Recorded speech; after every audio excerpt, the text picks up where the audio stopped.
Tem banana, tem matar. Uma criatura tão majestosa como aquela. Agora, já que não tenho ninguém, já tenho moços nas árvores. Sério. Como é que é, pessoal? Bem-vindos a WTO Podcast com o Wellington Modano e o nosso convidado de hoje, um médico e um grande amigo meu também, o dois, faz favor. O meu nome é Richard Puxan, sou médico em clínica geral, residente em cirurgia, mais especificamente urologia, e uma grande parte do meu trabalho também destina-se à promoção de saúde com base na alimentação e com base em regimes dietéticos. Interessante. Okay, A introdução não deve ser essa. Podes explicar um pouco o que é isso de urologia, né? São quadros, elementos. Porque eu conheço nossa audiência. Pode ficar um pouco curioso. Sem dúvida, ok. A urologia é a parte cirúrgica da cirurgia que se destina à abordagem de órgãos que fazem parte do sistema urinário. Isto é, se tu tens um problema nos rins, tens um quisto nos rins, tens um tumor nos rins, ok? Se tens um tumor na bexiga, se tens qualquer problema anatômico a nível dos ureteres, escroto, pênis, o urologista é que aborda. Okay. Há de se diferenciar o urologista do nefrologista, ok? Porque o urologista é aquele que pega na faca e faz cirurgias. Okay. O nefrologista já faz uma abordagem mais medicamentosa, com base em tratamentos médicos. Ele não é cirurgião, ok? Mas os dois trabalham com as mesmas estruturas a nível do corpo, que são rins, ureteres, bexiga, escroto. Estás a fazer isso por paixão mesmo?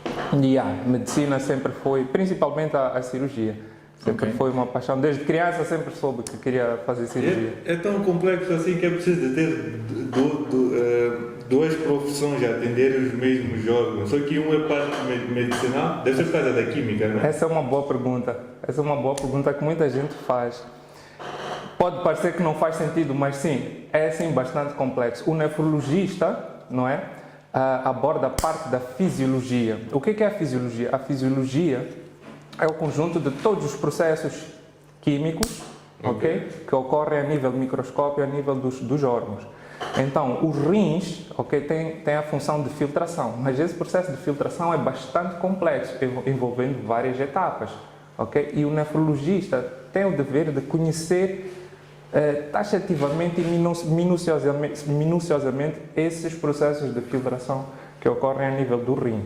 Não só isso, mas também a fisiologia de produção de urina por hora, por exemplo, composição da urina. A parte urológica já é mais cirúrgica, ok? Já é mais faca, já é mais abrir, suturar, cozer. É um pouco curioso, né? Porque eu sei que medicina, pelo menos aquilo que eu acho, né? As pessoas devem fazer por paixão, não por outras coisas. Sem dúvida, sem dúvida. Agora, já indo pelo aquele fator um pouco weird, vamos lá dizer assim, né? Tu vês órgãos sexuais de pessoas do teu mesmo género, não é um pouco impactante? É assim. Eu não ia conseguir, pessoalmente. Não, é assim, se tu fores a ver, na profissão isso é o mínimo. Isso é o mínimo, olhares para órgãos. Porque Então tu ficas mais com a satisfação de... Olha, um dos exames mais comuns que um urologista faz é o toque retal. Sim, aquele da próstata, né? Exatamente, então isso é bem mais constrangedor Eu não acredito. do que olhar para o Sim, pênis. claro, porque tens de pôr aquela luz.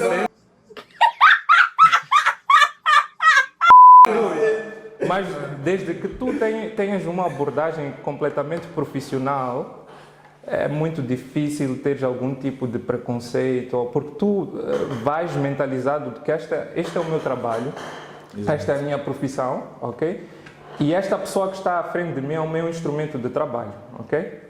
É assim que tu tens que pensar, que é para não desenvolver qualquer outro tipo de sentimento com esta pessoa. Exato. Ok? Seja de repulsão, seja de qualquer outro tipo de sentimento. Isso não deve existir. Então, tu tens que olhar para o paciente como o teu objeto de trabalho e é assim que deve ser. Mas é tipo, como eu vejo, Não, é curioso. eu devo ver já todos os tamanhos do mundo. Você não tem medo? Deve ter um bocado de tudo. Então, tipo, se todos aqui na sala estivéssemos nus, não seria estranho. Porque todos estão. É assim, depende. Eu estou habituado a ver no hospital, né? Se estamos numa sala onde é feito um podcast e todo mundo está no aí, já é um pouco estranho. Todo mundo, o normal fosse estar num, acho que ninguém não iria causar nada. Há que se perceber que a habituação é resultado de um processo de repetição. Também. No início pode até ter sido estranho, constrangedor, mas a repetição faz com que aquilo se normalize. É o mesmo com autópsias, estás a perceber? Uma pessoa normal olha para aquilo como se fosse algo completamente, como é que eu posso dizer, grosseiro e anormal, mas para um patologista aquilo já faz parte da normalidade diária, porque é o dia a dia dele. Ele chega até ali um cadáver e ele aborda aquele cadáver como seu instrumento de trabalho. É assim que deve ser. Mas não digo que no início seja fácil. Eu, quando vi minha primeira autópsia, quase ia vomitando. Mas foi pelo cheiro, não porque eu tinha algum receio. Estavas assim? Eu vi que o cheiro do cadáver é aquilo que te entra e fica aqui.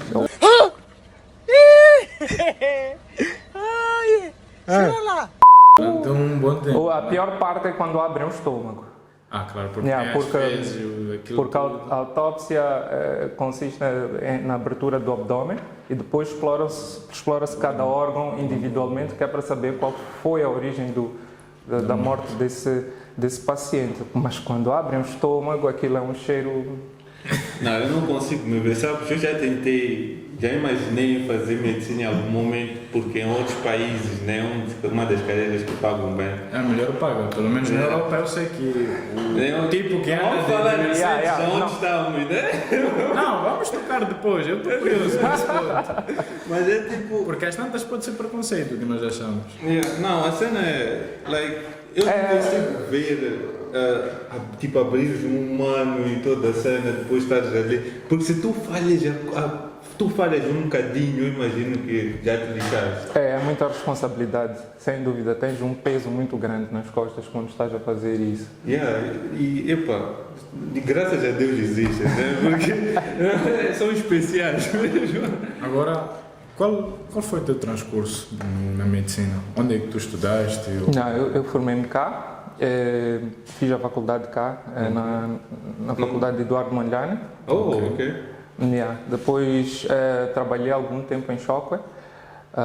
Neste momento estou a trabalhar no Hospital Central, no departamento de Urologia, e estou a trabalhar na Cruz Azul, no departamento de urgências. Para além disso, tenho essa formação em jejum intermitente, mas foi mesmo por gostar dessa área, não tem nenhuma relação com a especialidade. Tem relação sim com a medicina geral, mas não tem relação com a especialidade. Mas por eu chegar à conclusão de que tu podes impactuar a vida de muita gente simplesmente ensinando como é que essas pessoas têm que comer, por que não abraçar isso? Eu prefiro fazer um impacto geral do que cada pessoa individualmente. Está certo que o retorno é melhor quando tu fazes aquele trabalho de atender uma pessoa, porque tu vês a gratidão na cara da pessoa, mas faz-me bem saber que estou a espalhar uma informação que as pessoas podem agarrar e tirar proveito daquilo sem cobrar nada em troca. É por isso que eu faço os vídeos no meu canal. Entretanto, se as pessoas já quiserem entrar em mais detalhes, se quiserem seguir aí, obviamente eu não posso transmitir tudo através dos vídeos, terão que vir ter comigo pessoalmente e fazermos o seguimento. É verdade que é necessário fazer um teste de sangue de vez em quando? Eu faço sempre no início. Estou a falar por causa da dieta, não é? Sim. Estás a falar de quê? Da abordagem geral de qualquer médico ou minha? Não, em geral. Estou a falar em questão de nutrição, para tu saberes quais são os alimentos que deves consumir para ter uma dieta saudável e tudo mais. Existe sim uma teoria que defende que o teu tipo sanguíneo vai impactuar em como o teu corpo reage aos diferentes alimentos. Eu não sigo isso, ok? Porque a minha abordagem tenta ser a mais simplista possível. Eu não gosto de complicar as coisas porque isso afasta as pessoas. Quando chega a uma pessoa e tu não consegues transmitir a simplicidade daquele assunto da pessoa, muitas das vezes essa pessoa vai desistir, não, isto é muito complexo para mim, eu prefiro. Então, eu não meto esses assuntos, eu tento partilhar com a pessoa os aspectos mais importantes que realmente vão criar um impacto. Eu não acredito que o teu tipo sanguíneo gere assim um grande impacto na decisão das comidas que vais comer. Mas não é assim como tu consegues ver qual é o seu, como é o body type, ser mas isso não precisa de... metamorfo, examorfo. Isso não há necessidade... Tem de ser as análises, é para ver os níveis de gordura e tudo aquilo. É exatamente isso. Eu, aos meus pacientes, inicio sim com uma avaliação da bioquímica sanguínea completa. Exato. Mas é para quê? Primeiro, se for uma pessoa que nunca fez um exame de género, primeiro é para saber se essa pessoa tem algum distúrbio metabólico, se tem alguma doença, ok? Para depois poder comparar com a evolução. Então, no início do programa eu faço um e no fim do programa faço outro, ok? Não só por causa disso, mas também que é para eu saber até que ponto eu vou fazer a composição da alimentação deste indivíduo. Porque se tu tens um indivíduo, das análises que eu peço é a quantificação de proteínas totais. Se tu tens um indivíduo que tem diminuição das proteínas sanguíneas, aí eu vou saber que, não, este paciente precisa de aumentar a quantidade de proteínas que consome. Okay? Então, para mim é imperioso ter sempre um exame sanguíneo inicial. Mas para além do exame sanguíneo, eu faço peso, faço antropometria, que é as medições, perímetro braquial, porque não sei se vamos falar mais à frente, mas esse aspecto é importante porque muitas das vezes o peso sozinho não é suficiente para a pessoa saber que está a ter resultados. Porque às vezes tu podes ter diminuição da gordura e aumento da massa muscular e o peso não variar assim bastante, mas as medidas antropométricas variarem. Perderes 2, 3 centímetros de barriga e continuares com o mesmo peso. Muita gente pergunta, mas como é que isso aconteceu? Estou curioso. Essa é a explicação. Eu quero falar uma coisa, porque isso é o meu caso. Eu digo isso porque, por mais que eu perca músculo e ganhe músculo, o meu peso não altera muito. Eu estou nos 90, 94 quilos. Exatamente. Então, eu acho que, tipo, para mim é estranho. Eu sempre vi, tipo, ok, eu paro de treinar, meu músculo vai para a barriga, né? Eu volto a treinar, sai da barriga, vai para os braços. Então é tipo, vai. Eu, pelo menos, nesse aspecto, eu vi que, pelo menos de uma maneira meio desleixada, dizem que o músculo pesa mais que a gordura. Sim. Para isso tens que falar de densidade, ok? A densidade da gordura é menor que a densidade muscular. Okay. Isso significa que se tu sabes como é que se mede a densidade, é através do volume.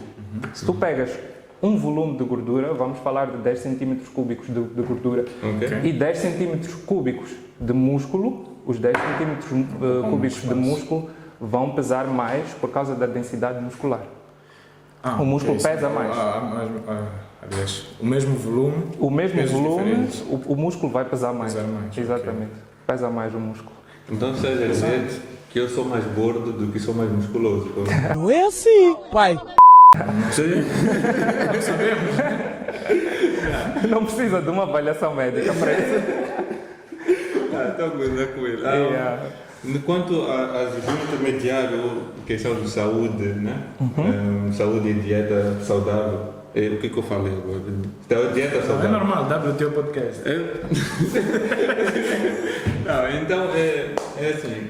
Eu sei, tem um meme que minha audiência não vai perceber, mas tem um meme que começou com a minha família, porque eu era um fanático de gym, né? E não todo mundo via meu body shape e tudo, porque eu fiz boxing, fiz gym, então todo people assume que eu sei o que estou a fazer, né? Eu só estou a treinar, aliás, eu estava a treinar. Então é tipo, vem para mim o que eu devo comer e o que eu não devo comer. Então em certos momentos eu digo, eu estou a ver que és um gajo like, muçulmano que deve comer muito Peito caril. frango. Não, caril. Eu digo isso, não, para de comer caril, come mais vegetais, porque era gordo, né? Se para de comer caril, come mais vegetais e eu sempre digo para as pessoas que querem perder peso, come mais vegetais e tudo que não seja frito. É o que eu digo em geral, porque é o que eu fazia e proteínas, para além de suplementação. Então, quando eu vi que esse gajo emagreceu e ficou fit, eu lhe vi em um momento, tipo, ele era gordo, mas ele emagreceu completamente. Eu disse, eu me lembro já de conselho. Eu não disse que foi, não disse que foi graças a mim que ele emagreceu. Eu só me lembro, eu dei tipo uma sugestão a ele. Eu disse, para de comer caril. Então todo mundo começou a gozar comigo. Tens que emagrecer, para de comer caril, para de comer caril. Agora, a minha pergunta é, será que caril, sabe, tipo caril de carne, macofe, será que esse caril, será que realmente impacta no teu, tipo, para gordura não saudável, né?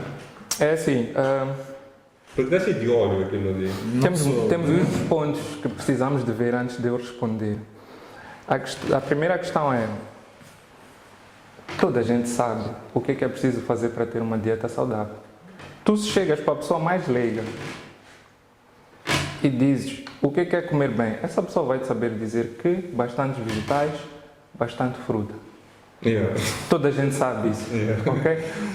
O problema está na motivação, ok? As pessoas podem até saber, mas o componente psicológico é bastante importante. É muito importante. Daí a importância de teres alguém que esteja em cima de ti sempre a puxar por ti, a puxar por ti. Isso é uma das coisas que eu tento fazer quando estou a fazer o acompanhamento, que é diariamente estar a motivar. Okay. Estar ali em cima da pessoa. Lembra-te que estás num processo, tens objetivos já a cumprir. Se tu estiveres ali a motivar a pessoa, isso torna mais fácil para ela. Agora, falando da questão do caril e da composição, deste exemplo de caril de carne, ok. Qual é o acompanhamento? Um arroz. É caril, carne, batata, arroz, normalmente salada, né? Mas salada imagino que seja saudável. Se já viste alguns dos meus vídeos, vais perceber que eu sou muito contra o arroz branco. Sim. Ok? Feijão integral. Exatamente. Uma das primeiras coisas que os meus pacientes têm que fazer quando iniciam o plano é trocar todas as formas de carboidratos simples para complexos. Então, tudo que é branco passa para integral, seja massa, seja arroz, seja pão.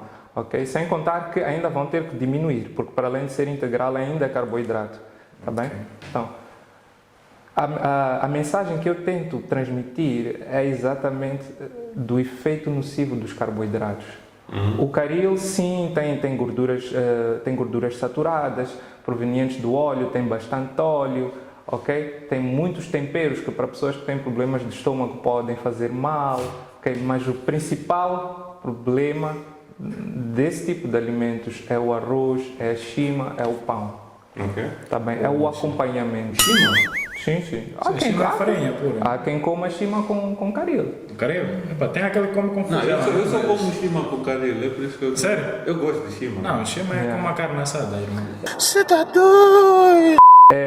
Imagina tu, o que é a shima? A shima é basicamente farinha, ok? Então a farinha é um produto refinado, ok?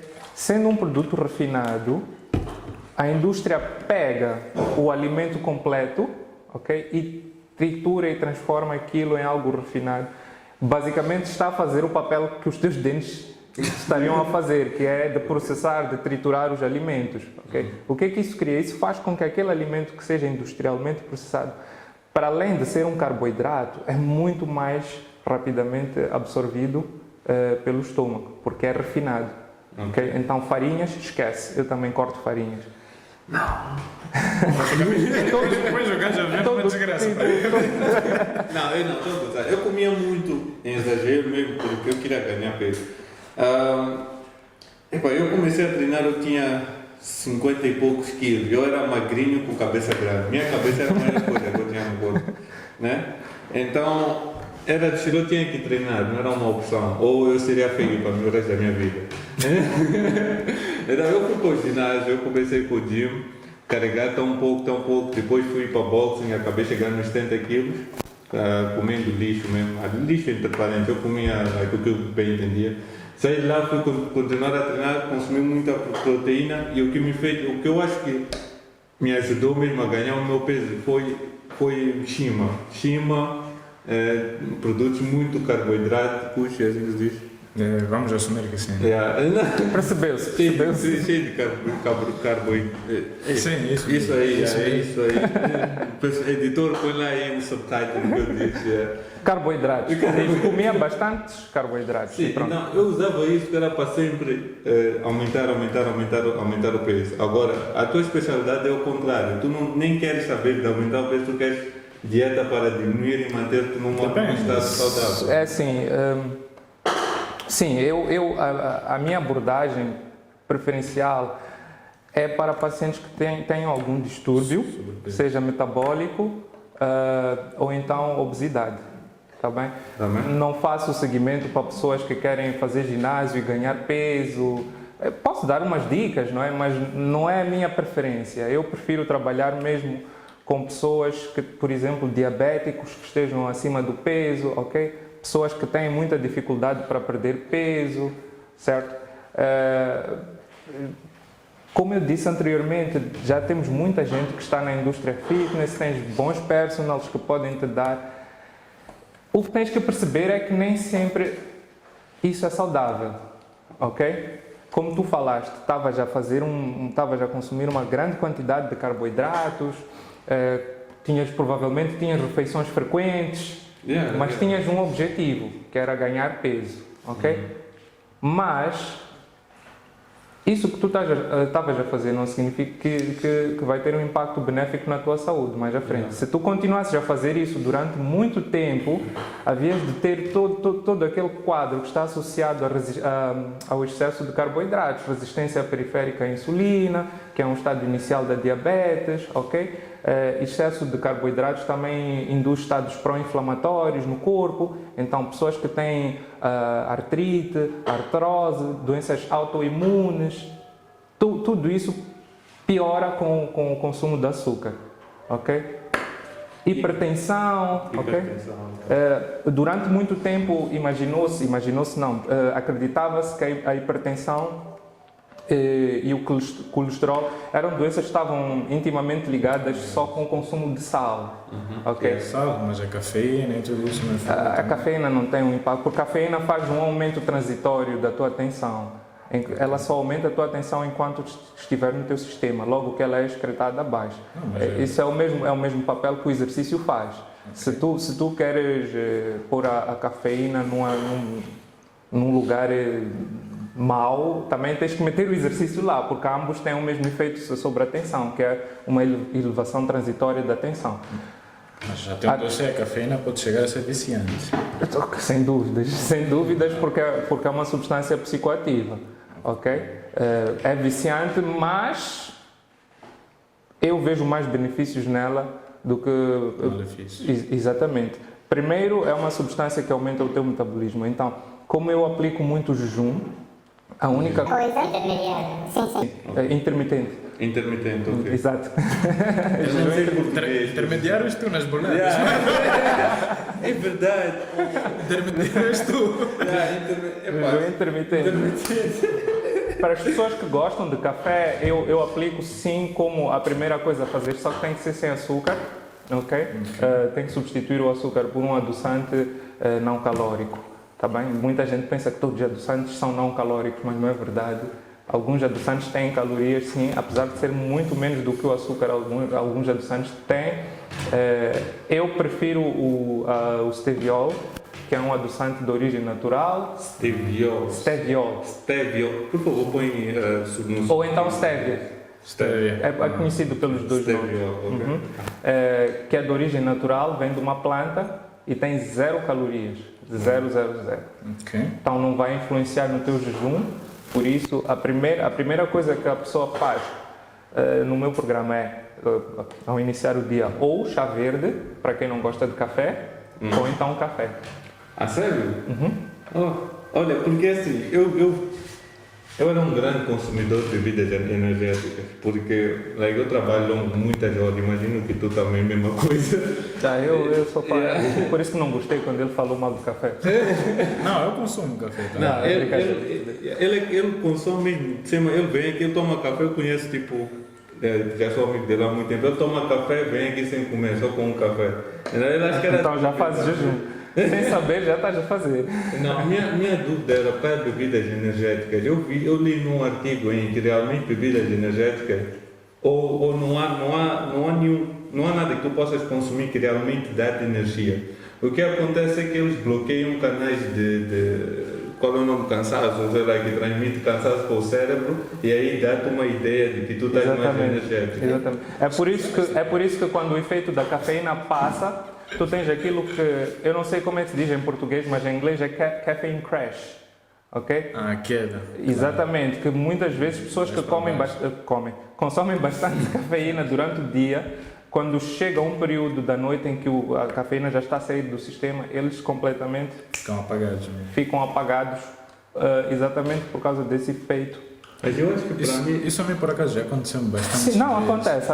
Inclusive com bebidas energéticas. Sim, as bebidas energéticas são bastante cafeinadas. Eu só não sou fã porque, para além de bastante cafeína, tem muito açúcar, bastante açúcar mesmo, tem conservantes, tem corantes, tem muita coisa. Tem muita coisa que não faz bem à saúde. Então, o café é uma alternativa natural, tem bastante antioxidantes, isso já foi provado, que tem efeitos anti-envelhecimento. Há uma coisa, tu recomendas café puro de máquina, ou em grão, ou esses de coffee e por em diante? Sim. Tudo é bom?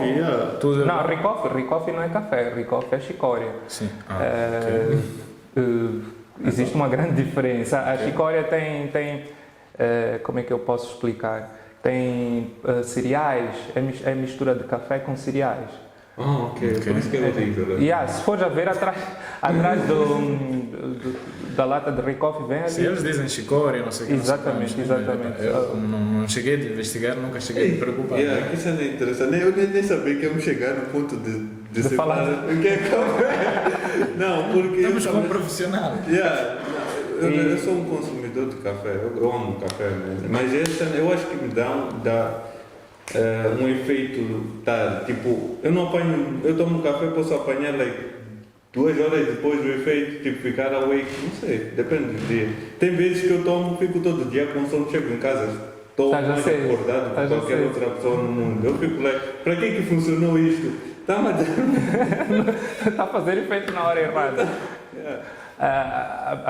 O meu conselho geral é não consumir café depois das 14. Então faz sentido. Depois das 14? Depois das 14. Todo o café deve ser consumido antes das 14, porque senão não dormes. Tu podes não estar a sentir o efeito na hora do estímulo, mas chegar à noite e não conseguires dormir e não perceber porque é que não estás a dormir. E é por causa do café que tomaste depois das 14. Realmente. Agora, tenho uma questão. É algo que eu faço muito, né? Não sei se é bom, mas também, pronto, não seja aí de continuar a fazer. Eu, depois de uma refeição pesada, eu sempre tomo um expresso, diferentemente da hora, mas costuma ser 14, 15. Tu dizes que não é bom, né? Eu sempre tomo um expresso e pinguinho de aquilo, né? Aguardente. Fazes um Irish Coffee. Exato. Um strike of light. Agora, até que ponto isso é bom e não é bom? Porque eu tomo e eu sinto-me bem, né? Mas faz isso diariamente? Não. Comidas pesadas, por exemplo, um final de semana, né? Ocasionalmente, tu tens de perceber que nada prejudica se tu fizeres ocasionalmente, ok? O que prejudica é o hábito, tá bem? Por isso que mesmo as pessoas que eu sigo, que eu faço o seguimento, elas não estão impossibilitadas de comer, por exemplo, um bolo, uma barra de chocolate, desde que não seja hábito, tá bem? O hábito tem que ser as medidas de promoção de saúde, isso é que tem que ser o habitual. E ocasionalmente essa pessoa vai fazer, obviamente nós todos temos direito uma escapadinha básica, a aproveitar os prazeres da vida, e sem dúvidas a comida é um dos grandes prazeres da vida. Então não podemos nos limitar em Eu não gosto de eliminar completamente, seja incluindo para pacientes diabéticos que eu tenho, tá bem? Muitos médicos fazem aquela abordagem de não pode comer nada, não pode comer açúcar. Do que vale tu estás a viver se não podes fazer absolutamente nada na vida? Então, de vez em quando, ocasionalmente, muito raramente, ele pode muito bem comer uma barra de chocolate. Não há nenhum problema. Diabético. Ocasionalmente. Também vai depender do nível de diabetes que essa pessoa tem, não é? Isso já estaríamos a entrar para um outro mundo e é extremamente complexo. Falo de pessoas que ainda não fazem insulina, obviamente, tá bem? Em estados iniciais de diabetes. E o jejum intermitente já foi comprovado que tem a capacidade de reverter estados diabéticos iniciais. Por isso que eu gosto muito de trabalhar com diabéticos, por causa desse potencial. A diabetes é uma doença progressiva. Quando começa, acredita-se que a diabetes é uma doença progressiva. Porque quando começa, a tendência é de ir aumentando. Sempre a subir. Exatamente. Não estamos sempre a subir. Não, sei de diabetes. Espera, ainda não cheguei no meu ponto. Ainda não cheguei ao ponto. Que é, recentemente, estão-se a fazer estudos que concluíram que o jejum tem sim a capacidade de reverter estados diabéticos. Eu não sei se posso fazer referências aqui. Posso? Ok, tem um médico americano, ele é nefrologista, chama-se Jason Fung. Se quiserem podem ver o trabalho dele no YouTube, o problema é que é em inglês, não é? Mas ele mostra casos clínicos de pacientes que ele teve que faziam até 2 medicamentos de diabetes, metformina, glibenclamida, ok? Teoricamente, de acordo com a sabedoria médica atual, esses pacientes não tinham como reverter o caso, porque já estão a fazer antidiabéticos, mas ele tem histórias de sucesso de reversão através da restrição alimentar, através do jejum. Muitas pessoas pararam, muitos dos pacientes dele pararam de fazer medicação para diabetes só com essa abordagem alimentar. Ok, interessante. É bastante interessante. E se formos a ver, nós próprios médicos cometemos um grande erro na abordagem dos pacientes diabéticos. Por quê? Porque nós nunca chegamos a abordar a essência da doença. Nós mascaramos a manifestação da doença. Mesma coisa que tu tens uma infecção e começares com febre, ok? Tomas um paracetamol, a febre baixa, mas isso não eliminou a tua infecção, ok? É basicamente isso que a gente faz com os pacientes diabéticos. Existe um problema que possa ser resistência periférica à insulina ou deficiência de produção de insulina pelo pâncreas. Essa é a causa de base. A medicação que nós damos para o diabético simplesmente controla os níveis de açúcar no sangue, mas o problema de base ainda está ali. Por isso que pensa-se que é uma doença progressiva. Ok. Percebes? Ok. Entretanto, agora, como eu disse, aconselho mesmo que vejam o trabalho desse médico, é brilhante. Ele está a conseguir reverter. E isto é um assunto relativamente novo. O jejum intermitente em si é relativamente novo, porque só agora é que estão a haver evidências dos seus benefícios para a saúde. Até bem pouco tempo acreditava-se que refeições constantes é que importam, é que são benéficas para a saúde. Não, tens que comer de 3 em 3 horas, não sei o quê. Não, isso não é verdade. Isso foi uma história que foi espalhada principalmente pela indústria alimentar durante a Revolução Industrial. Só para terem noção, aquela pirâmide alimentar que nós aprendemos na escola não foi desenvolvida por cientistas ou médicos, foi desenvolvida exatamente pela indústria alimentar. Por quê? É muito normal que isso aconteça. Porque quando começou a haver excedente da produção industrial de alimentos, muitas vezes essas indústrias alimentares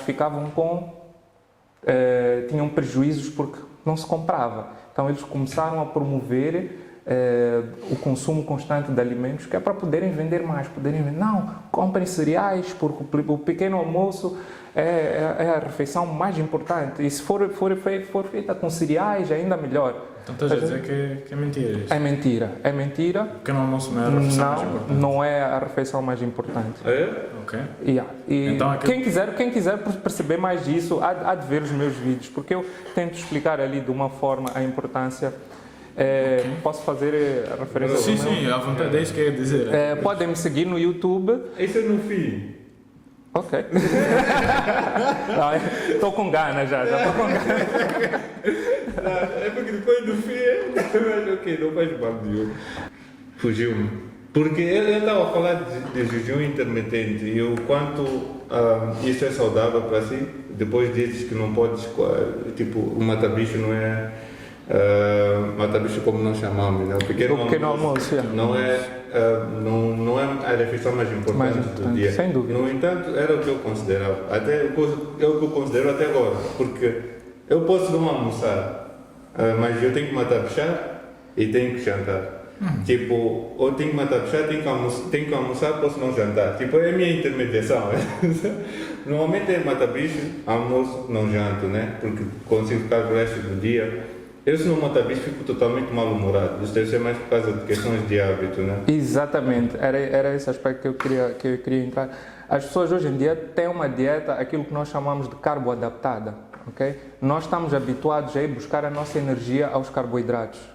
Então, um indivíduo que não tem a sua refeição com carboidratos, nos tempos atuais, de acordo com os padrões alimentares atuais, se ele não tem uma refeição com carboidrato, logo de manhã vai começar a manifestar sintomas de abstinência de açúcar, que são esses: dor de cabeça, irritabilidade, sonolência, ok? Por quê? Porque o organismo dessa pessoa está extremamente preguiçoso ou deficiente no processo de ir buscar gordura para extrair energia através da gordura.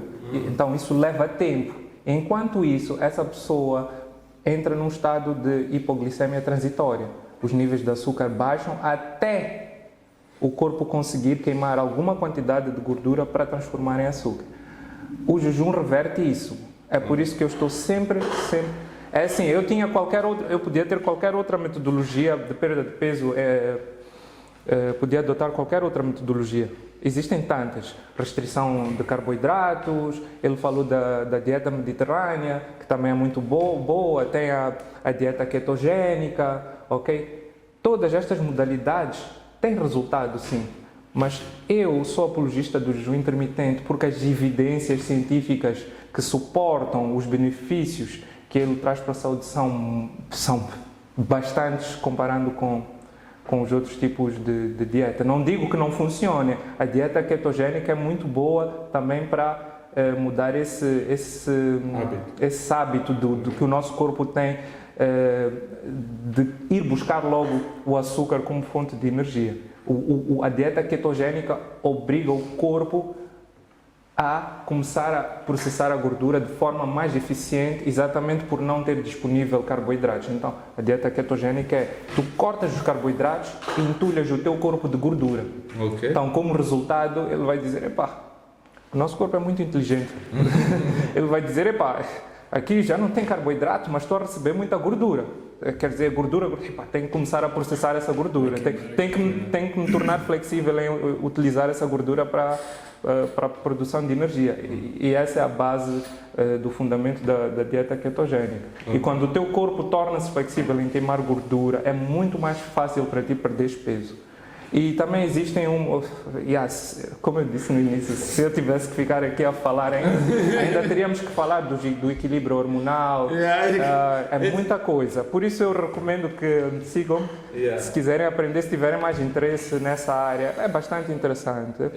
Por acaso, agora, isso é uma pergunta mais pessoal. Para mim, isso é mais para mim do que para vocês, mas se quiserem, se calhar conseguirem relacionar-se comigo, podem ver. Eu consumo muitos ovos. O meu mata-bicho é 4 ovos no mínimo, com um bocado de palone e café ou chá, depende do meu humor nesse dia. Tomas cruz? Cru? Não. ou é estrelado. Rock style, né?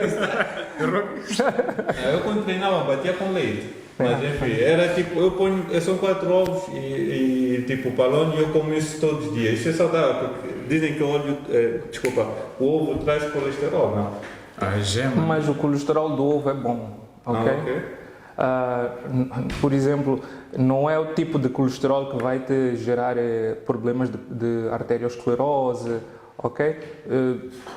O colesterol que existe no ovo, muitas das vezes é prontamente usado para sintetizar hormonas, tá bem? Que é para a maior parte das nossas células do corpo, a parede das células é composta por gordura, tá bem? Chama-se camada membrana fosfolipídica, ok? As nossas células são todas compostas por uma camada fosfolipídica. Então as gorduras são bastante importantes na dieta para a formação de novas células, para a formação de hormônios. Ok? A questão aqui é o que é que tu comes durante o resto do dia, tá bem? Porque os ovos, para além de terem bastante colesterol, também são muito proteicos. O que não pode acontecer é que tu estás a sobrecarregar, estás a consumir um excesso muito grande do recomendado diário de proteínas, principalmente se não estiveres a treinar. Mas o recomendado diário é tão baixo. Não, o recomendado diário é 0,8 gramas por quilograma de peso. Então, um indivíduo de 90 quilos vai ter que consumir para aí 60 gramas de proteína por dia. 50 a 60 gramas de proteína por dia. Sabe qual é que eu costumava consumir muito mais de 100? Se não me engano, porque eu consumia batidos de proteína pelo menos 2 vezes por dia. E também ovos. Eu agora estou na dieta de 4 ovos, mas antes era 6. Sei lá quantos ovos me apetecia naquele momento. Mas tu estavas a treinar.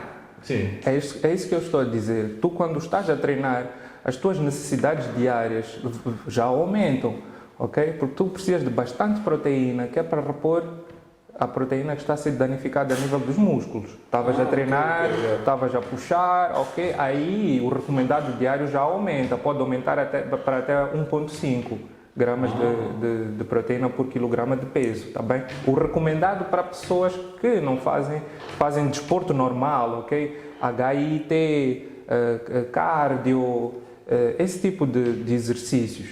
Mas para puxar ferros, ok? Obviamente vais ter que aumentar se quiseres ter ganho muscular, vais ter que aumentar a tua carga proteica. Agora, o teu consumo proteico. Para fechar, né? É possível. Não, para fechar as minhas perguntas, se quiser, vais fazer tu. Não, fica à vontade. É possível tu perderes peso de uma forma saudável só à base de alimentação e sem treino? Sem dúvidas. É exatamente isso que eu faço. É exatamente nisso que consiste a minha abordagem. Ok, muita gente vai...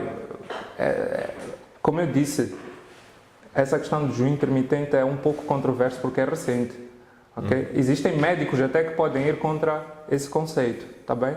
Mas não há problema porque eu trago evidências. Podem questionar-me, eu vou trazer tudo. Eu trago evidências. Nesse sentido,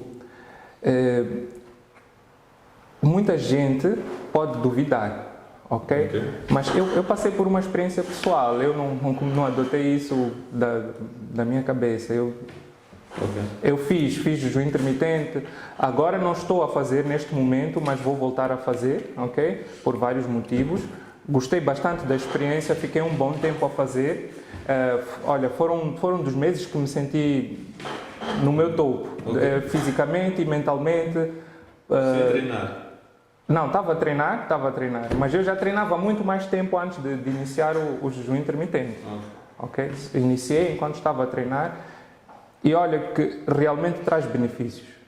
Não só benefícios especulativos, como, não, porque promove, impede a pessoa de desenvolver. Não. Tu sentes alterações no teu corpo, tu ficas mais focado, tu sentes-te mais energético, ok? Sentes menos ansiedade, ok? Para pessoas que sofrem bastante de ansiedade. Por quê? Porque o açúcar também é um grande contribuinte para estados exatamente da ansiedade. O açúcar é muito mau. Então o jejum, como obriga-te a tirar o açúcar, tu vais te sentir benefício. Não há como. Não. É por experiência própria, não é só pelo que eu li, ok? Porque eu li, gostei do que eu li e apliquei. E realmente tive os resultados que estava à espera. Mas você é que estava a treinar. Eu estou a falar um caso de que eu não quero treinar. Quero perder meu peso e tudo mais, só fazer jejum intermitente. Eu tenho pacientes que não estão a treinar. Mas é saudável. Só, sim, é assim, nem todo mundo pode treinar. Eu recomendo, ok? Eu recomendo em todos os meus planos, sim, recomendo, mas nem todo mundo tem a possibilidade de treinar, nem todo mundo tem a possibilidade de ir a um ginásio, ok? Podes treinar em casa. Nem todo mundo tem o condicionamento físico para treinar. Como eu disse, muitos dos meus pacientes são diabéticos, são obesos. Tu não vais obrigar uma pessoa obesa a começar logo com ginásio. Obviamente, tem que baixar um pouco o peso, ok? Para chegar num nível em que as articulações dessa pessoa suportem o tipo de exercício que ela... Porque os obesos, quando fazem exercício, estão mais suscetíveis a lesões, obviamente. Então, se tu inicias com jejum intermitente, baixas o peso, ok? Até um ponto satisfatório, aí já podes iniciar o exercício. Então, sem dúvidas, sim, podes emagrecer sem fazer exercício inicialmente, através do jejum. Apetece-me fazer uma piada agora, mas não posso. Não, é porque eu estou tipo, vocês são que não gostam de fazer exercício, daí a solução. Não é interessante. Eu estou a falar isso porque eu estou envolvido de pessoas que gostam, querem fazer dieta e tudo mais. Só que eu sempre digo que não é possível tu emagreceres de uma forma saudável sem treinar um bocado, porque eu acho que, não sei, mas é interessante como ele disse que aumenta foco o jejum intermitente, porque realmente eu concordo com isso. Eu quando passo mal de fome estou muito focado. Não. Olha, quem é muçulmano pode sentir isso no corpo. Pode sentir isso pode sentir na época do Ramadã mesmo. Yeah. Alguns muçulmanos sentem na época do Ramadã. Mas só para fechar, olha, foi muito interessante conversar com o Dr. Feliciano e Mr. Alex, como sempre, meu companheiro calado. Não é calado, não. Tu disseste que queres dar as tuas últimas impressões, tu ouvi as tuas impressões. Olha, pessoal, foi um bom podcast. Feliciano, por favor, diga as suas redes sociais, põe tudo na descrição. Podem me seguir pelo YouTube, na página plus.wellnessmz, ok? Há de aparecer ali logo a minha cara no motor de busca. YouTube, Facebook, né? Não? Facebook não, é YouTube e Instagram, ok? E o Instagram é o mesmo, é @plus.wellness. Tá bem. Então é isso, pessoal, por favor, sigam a ele e eu pessoalmente vou marcar uma consulta com ele. Então, link vai estar na descrição. Sigam nossos canais também para terem todas as novidades e tudo mais. WTO.podcast, Instagram, Facebook, YouTube, já estão aqui. Olha, pai, aqui foi o Wellington Modano. Alexandre Galego. Muito obrigado pelo convite. Fiquem bem, até logo.